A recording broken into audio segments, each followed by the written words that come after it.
मनीष जी, हालांकि मैं अभी महिला सम्मान पर, सारी योजनाओं पर, और जैसे आप बहुत एक कहें कि बड़ी क्लेवर अप्रोच के साथ सारे बॉक्सेस टिक कर रहे हैं, मैं उस पर आऊंगी। लेकिन मनीष जी, पटपतगंज जो आपकी विधानसभा थी, जिसे आपने सींचा, तकरीबन 3 बार आप वहां से चुनाव लड़े और तीनों बार उस जनता ने आपको जिताया, इस दफा क्यों छोड़ दिया आपने?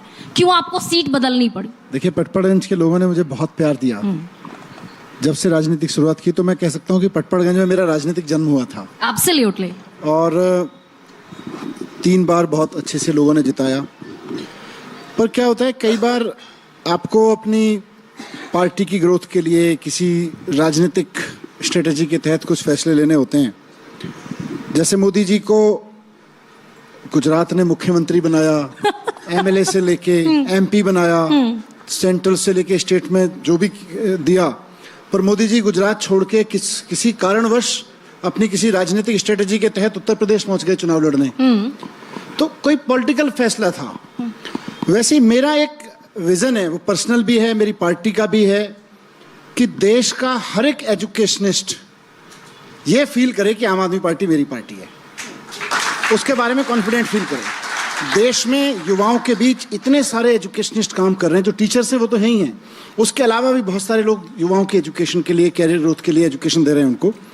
मैं ये ख्वाब रखता हूं कि वो सब के सब ये फील करें कि अगर मुझे कभी राजनीति में जाना है तो आम आदमी पार्टी में जाऊंगा, एजुकेशन ठीक करने के लिए काम करूंगा।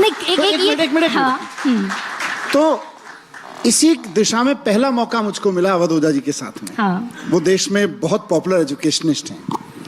उनसे मैंने बात की, उन्होंने कहा कि भाई राजनीति, मतलब हर आदमी इस तरह से सोचता है राजनीति में आए कि ना आए, आए कि ना। उन्होंने पूछा, भाई अगर मुझे चुनाव लड़ाओगे तो कहाँ से लड़ाओगे? तो ऑब्वियसली मेरे जैसा आदमी जो पार्टी में रहता है तो कहता है, अरे सर आप बताइए ना कहाँ से लड़ेंगे, दिल्ली में जहाँ से भी लड़ना है लड़ लेंगे, लड़ा देंगे, मेरी सीट ले लो। तो उन्होंने कहा, उनका एक लॉजिक था कि मैं पटपतगंज में रहा हूँ शुरू में, तो मैं क्या आप मुझे पटपतगंज से लड़ा देंगे?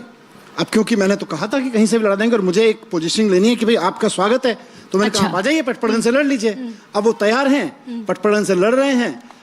मैं अपने आप को लकी समझता हूं कि पूरी दिल्ली के लोगों ने इतना प्यार दिया है, और कार्यकर्ताओं ने और सभी नेताओं ने मुझे कम से कम 10-12 एमएलए ने जब उन्होंने सुना, उन्होंने कहा कि आप यहाँ से आ जाइए, यहाँ से आ जाइए, जंगपुरा से, अलग अलग सीटों से, अलग अलग सीटों तो से। मैंने कहा ठीक है, मैं जंगपुरा से आ जाता हूँ, मैंने जंगपुरा चुन लिया।